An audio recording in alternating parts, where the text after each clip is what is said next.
बिस्मिल्लाहिर्रहमानिर्रहीम।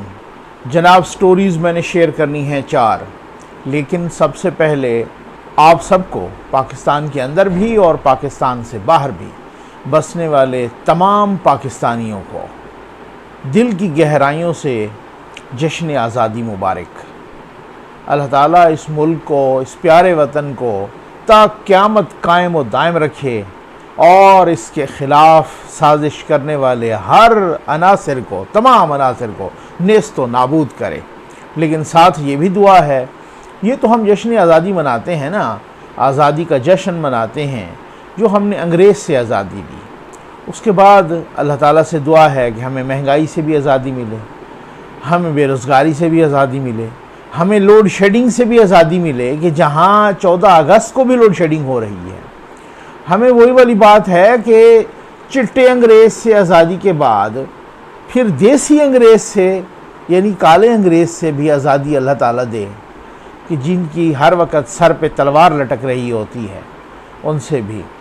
और दुआ है खुदावंद करीम ये मुल्क दिन दुगनी रात चुगनी तरक्की करे। खैर, आ जाएँ जनाब उन स्टोरीज़ पर। मैं बताता हूँ, मेन स्टोरी तो मेरी वही है कि मरियम नवाज़ साहबा ने एक बड़ा फ़ैसला कर लिया है। उस फ़ैसले पे ज़रूर बताऊँगा क्या फ़ैसला किया है, लेकिन बड़ी मज़े की बातें हैं। अब आप इसको कहेंगे यार, अब कुछ लोग कहेंगे कि नकवी साहब आप ऐसी बातों को मज़े की बातें कह रहे हैं, लेकिन मैं हैरान हूँ कि ये बातें भी सामने आनी थी और ये इस तरीके से भी अल्लाह माफ़ करे मुबैना तौर पे ज़लालत शुरू हो जानी थी मौजूदा हुकूमत की। जनाब, सेक्रेटरी सेहत को बुलाया, पहली स्टोरी, सेक्रेटरी सेहत को बुलाया कायमा कमेटी ने, सेनेट की कायमा कमेटी बराए सेहत, उसने बुलाया कि ब्रीफिंग दो, करप्शन हुई है कोरोना फंड में। सेक्रेटरी सेहत साहब ने फरमाया है कि अगर मैंने ब्रीफिंग ऑन कैमरा दी ना, मैं इन कैमरा ब्रीफिंग देने के लिए तो तैयार हूँ, ऑन कैमरा देने के लिए नहीं है। तो फिर उसमें जो मौजूद थे एक सेनेटर साहब हैं, बहरामन तोंगी साहब, जिनका ताल्लुक पीपल्स पार्टी से है। उन्होंने कहा कि ये क्या है, कोरोना का मसला तो एक अवामी मसला है, इसमें छुपाने वाली ऐसी कौन सी बात है कि आप ब्रीफिंग दें, आप कैमरे के सामने ब्रीफिंग दें, मीडिया की मौजूदगी में ब्रीफिंग दें। तो जनाब सेक्रेटरी सेहत साहब फरमा रहे हैं, ये कोई और नहीं, ये गवर्नमेंट का अपना सेक्रेटरी सेहत कह रहे हैं कि अगर मैंने briefing on camera they the, media की मौजूदगी में दे दी, तो फिर पाकिस्तान को वैक्सीन मिलना बंद हो जाएगी। ये हैं हालात। यानी पहले मैंने कहा था ना कि 12 वो उन्होंने खैर ठीक कहा है, बिल्कुल ऐसे ही है कि जो करतूत ही ऐसे हैं माशाल्लाह हुकूमत के कि अगर ऑन कैमरा ब्रीफिंग हुई तो पाकिस्तान को वैक्सीन मिलना बंद हो जाएगी। पहले भी IMF ने कहा था कि फ़ंड मिलेगा लेकिन उसकी ऑडिट कराओगे। अब ऑडिट तो करा ली, उस ऑडिट में अरबों के नहीं खरबों के घपले आए हैं। 12 खरब रुपए की ऑडिट हुई, उसमें खरबों के घपले आए हैं। वो रिपोर्टें वो मीडिया में आई हैं लेकिन वो पब्लिश नहीं हुई, ठीक है ना, वो अभी तक रिपोर्ट पब्लिश नहीं हुई, उसकी प्रिंटिंग नहीं हुई, रिपोर्ट की प्रिंटिंग रोक दी गई है। आगे आ जाएं जनाब, ज़रा सुनते जाइए, शर्माते जाइए, ठीक है ना। सदर और वज़ीर आज़म के ज़ेर इस्तेमाल जहाज़ों की मुरम्मत पर 12 अरब रुपए खर्च हुए। ये एक सेनेटर साहब हैं ठीक है ना, उन्होंने, सेनेटर का नाम है कामरान मुर्तज़ा साहब, कौन नहीं जानता उनको, ठीक है ना, JUI के वो सेनेटर हैं अभी तो बलोचिस्तान से। तो खैर, लेकिन कामरान मुर्तज़ा साहब अपने तारुफ के लिए माशाल्लाह सिर्फ JUI के रेफरेंस के मोहताज नहीं हैं, वो एक बहुत बड़े लायक फ़ायक लॉयर हैं, सुप्रीम कोर्ट के सीनियर एडवोकेट हैं, सुप्रीम कोर्ट बार एसोसिएशन के सदर भी रहे और भी बड़े बड़े ओहदों में, बहुत ही और नाइस इंसान हैं। मेरी खुद पर्सनली उनसे बात भी हुई।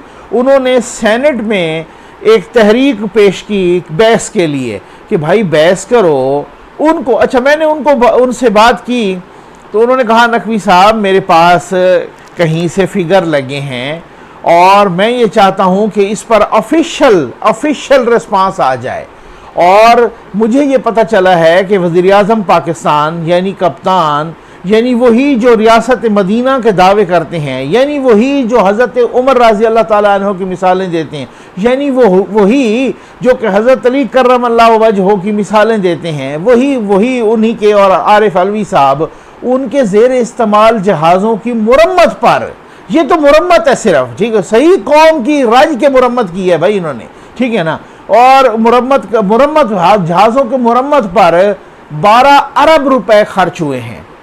अब मैं चाहता हूं कि इनका जवाब आ जाए। और कहते हैं कि ये मुझे खदशा है कि ये इधर ही चैम्बर में जो है ना ये किल कर देंगे, ठीक, और फिर उसके बाद जो है ना ये नहीं आएगा सामने, या अगर फिर उसके बाद देखते हैं कि इनका रिस्पांस या इनका जवाब क्या आता है।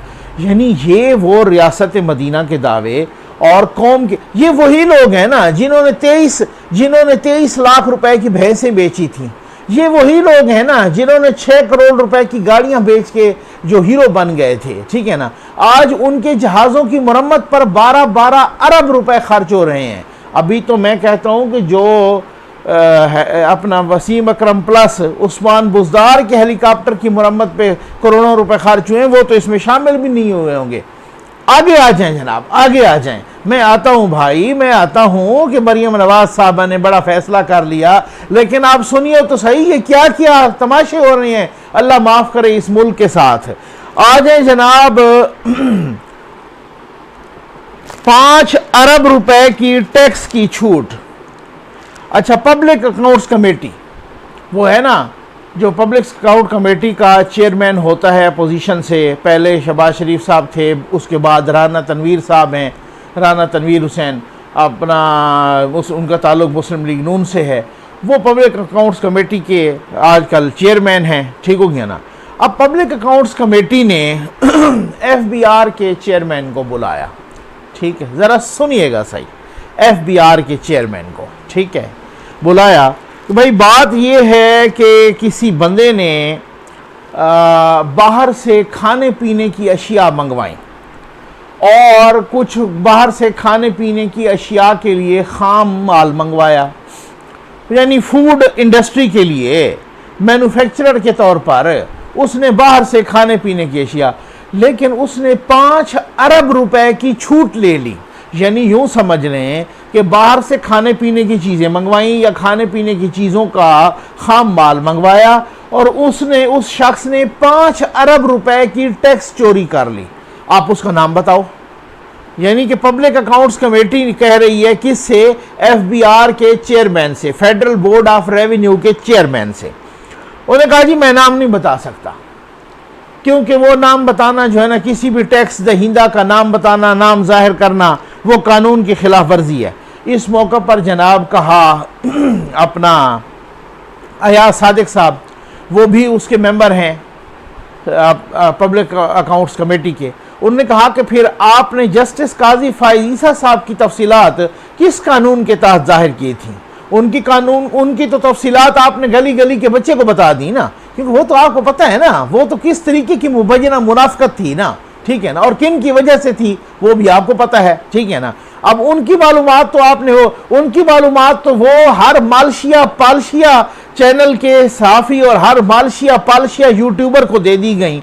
उन्होंने दिन रात एक किया बेचारों ने, ठीक हो गया ना, लेकिन उसके बावजूद भी कुछ नहीं कर पाए।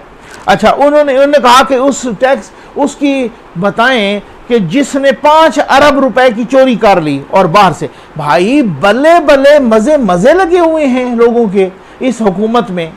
इस हुकूमत में तो वो खैर से अल्लामान अल-हफीज, आप दिन रात 24/7 कानों को हाथ लगाते रहें। इतने स्कैंडल्स आ चुके हैं और इतने करप्शन की दास्तानें हैं कि बस आप कुछ न पूछें, ठीक है ना। अच्छा, उसके बाद जनाब ये कहा गया कि भाई ये कैसी बात है कि भाई इस तरीके से, अब खुद हुकूमती रुकन नूर आलम साहब, वो भी उस कमेटी के मेंबर हैं, उन्होंने कहा FBR के चेयरमैन से कि चेयरमैन साहब, मैं पिछले 1 घंटे से उस शख्स का नाम आपसे पूछ रहा हूं कि जिसने 5 अरब की चोरी की है, आप मुझे नहीं बता रहे। आप किस तरीके से पब्लिक अकाउंट्स कमेटी को चकमा दे सकते हैं? आप किस तरीके से उसे छुपा सकते हैं? लेकिन FBR के चेयरमैन साहब भी वो धुन के पक्के थे, उन्होंने नाम नहीं बताया। पब्लिक अकाउंट्स कमेटी ने उठ के वो केस नैब को भिजवा दिया। अब नैब क्या करेगा, ठीक है ना। वो तो आपको पता है कि वो चेयरमैन साहब कहते हैं कि हम फेस नहीं, हम केस देखते हैं। बहुत सारों के फेस वो देखते हैं, ठीक हो गया ना। अब बहुत सारों का केस वो देखते हैं कि जहाँ पर जो है ना, अल्लाह माफ़ करे, मुबैना तौर पर चुमा चट्टी का मामला हो तो तब वो फिर फेस देखते हैं, और फिर उसके बाद जनाब जब अपोजिशन का मामला हो तो तब भी वो मुबैना तौर पर फेस देखते हैं। तो अब यहाँ पर जिसका नाम, जो इतनी, मैं वही कह रहा हूँ कि जो इतनी दाढ़ी शख्सियत है कि जो पब्लिक अकाउंट्स कमेटी घंटे से ज़्यादा बिठा के बैठी रही चेयरमैन एफबीआर को, और एफबीआर के चेयरमैन ने उनको नाम नहीं बताया, एक सुप्रीम कोर्ट के सीनियर जज का नाम बता दिया और उसकी मालूमात गली गली के बच्चे, FA fail, matric fail, middle fail YouTuber को भी दे दी कि तुम भी इसके खिलाफ करते रहो, ठीक हो गया ना। उनको भी मिल गई वो डिटेल, और वो दिन रात जनाब उन्होंने जो है ना इस तरीके से उछलते कूदते और वो वीडियोस करते रहे।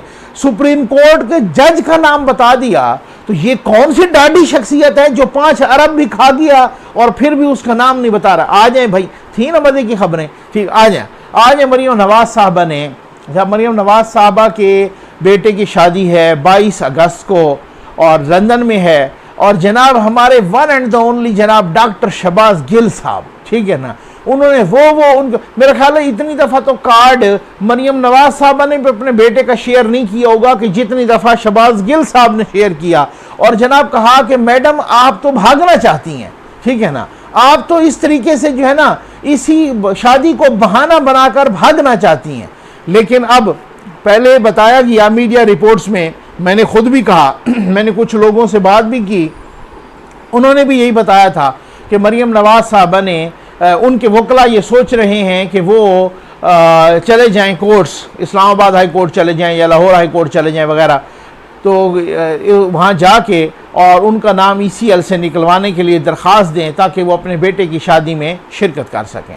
लेकिन अब ये बताया जा रहा है कि मरियम नवाज साहबा ने फैसला कर लिया है कि वो कोर्ट में, ना तो कोर्ट में दरख्वास्त दे रही हैं और ना ही हुकूमत को दरख्वास्त दे रही हैं। उन्होंने पहले दिन से कहा था कि मेरे बेटे की शादी है। जब मेरी वालदा फौत हुई थी तो उस वक़्त भी मैं जेल में थी, मैं वालदा को वहाँ से बिस्तर मर्ग पे छोड़ के मुझे आना पड़ा, मैं आ गई थी, यहाँ पर पेश हुई, यहाँ पर मैं जेल चली गई, और अब मेरे बेटे की शादी है। तो बेटे की शादी पर, यानी आप ये देखें, सितम ज़रीफ़ी की इंतहा देख लें, आप जुल्म की इंतहा देख लें कि बेटे की शादी पे ना माँ जा सकती है, ना बाप जा सकता है, ना वालिदैन में से कोई नहीं जा सकता, ठीक है ना। और वो हम आज आज़ादी का जश्न मना रहे हैं, ये हम आज़ाद शहरी हैं, ठीक है ना। उन पे जो सज़ा का जो इल्ज़ाम वो सस्पेंडेड है, ठीक, लेकिन फिर भी उनका नाम ECL में है। वो सफदर साहब हों, कैप्टन सफदर साहब, या मरियम नवाज साहबा हों, तमाम पेशियों पर पेश हो रहे हैं, ठीक है ना। लेकिन फिर भी उसके बावजूद भी इस तरीके से उनका नाम, क्योंकि पता होता है ना, फिर हम कहते हैं तो फिर उसके बाद अल्लाह माफ़ करे तौहीन अदालत की ये सारे सिलसिले सामने आ जाते हैं। जब अभी मोतीउल्लाह जान साहब हमारे दोस्त हैं तो वो भी बहुत बोल्ड, ठीक हो गया ना, रहते वो भी नहीं है ठीक है ना, शुमाली इलाका जात की सैर करने के बावजूद भी हमारी तरह वो भी रहते नहीं हैं। उन्होंने चीफ जस्टिस ऑफ पाकिस्तान जनाब जस्टिस गुलजार अहमद से पूछ लिया एक तकरीब में कि जी बात ये है सर कि अमरीकी वजारत ख़ारजा की एक रिपोर्ट आई है, और वो उस रिपोर्ट में लिखा है कि पाकिस्तान की जो अदलिया है वो एक, यानी यूँ समझ लें कि ग़ुलाम बन के फ़ैसले कर रही है, वो किसी के दबाव में फ़ैसले कर रही है। तो चीफ जस्टिस साहब ने यूँ किया मुँह पर, यानी खामोश, बस इस पे मैंने कुछ नहीं कहना, ठीक है ना। वो जाहिर है वो उनको भी माशाल्लाह मालूम है इस तरीके से कि कहाँ के, ये मैं को अमरीकी वजारत ख़ारजा की रिपोर्ट पे थोड़ी बिलीव कर रहा हूँ, मैं तो बिलीव कर रहा हूँ वो जो जज अरशद मलिक साहब ने, अल्लाह माफ़ करे, उन्होंने जो जो कहा है वीडियो में और फिर एफिडेविट में, और जो मैं तो बिलीव कर रहा हूँ कि जो जज जस्टिस नसीम हसन शाह साहब ने कहा है, मैं तो बिलीव कर रहा हूँ कि जो जस्टिस सिद्दीकी साहब ने कहा, मैं तो इन पे बिलीव कर रहा हूँ। मैं चले अगर अमरीकी वजारत ख़ारजा की रिपोर्ट पे बिल फ़र्ज़ मैं ना भी करूँ बिलीव, ठीक है ना, तो ये कोई यकीन करने के लिए कोई चीज़ें नाकाफ़ी हैं, ये बहुत काफ़ी हैं। तो बात ये होती है कि यही पता होता है भाई, आजकल अल्लाह माफ़ करे मुबैना तौर पे बादियों नज़र में लोग कहते हैं, ज़रा यही बताते हैं कि जो भी केस जाता है तो वो खुद अदालतें भी देख रही होती हैं कंट्रोल टावर के मूड को कि करना क्या है। ये हमारे हालात हैं, हम आज़ादी मना रहे हैं। अल्लाह ताला, इसी वजह से मैंने कहा था ना, अब मरियम नवाज साहबा ने फैसला किया है ना जाने का। ये हालात हैं कि बेटे की खुशी में नहीं जा सकते। ये मैंने आपको बताया था ना कि ये फंडामेंटल राइट्स हैं, किसी की गमी खुशी में शामिल होना। ये आप क्या कह सकते हैं कि वहाँ से जो है ना आप वालदैन के जनाज़ों में शामिल ना हो सकें, आप उनको बिस्तर मर्ग पे छोड़ के आ जाएं, आप ये कुछ लोग बड़े अरस्तू बनेंगे कि जनाब मरियम नवाज साहबा तो वो शामिल हुई थी। मैं उस वक़्त की बात कर रहा हूँ कि जब नवाज शरीफ साहब शामिल नहीं हुए थे। मैं उस वक़्त की बात कर रहा हूँ जब उनके वालिद साहब वहाँ से फौत हुए थे, उनकी यहाँ पे जसद खाकी आई थी इस तरीके से।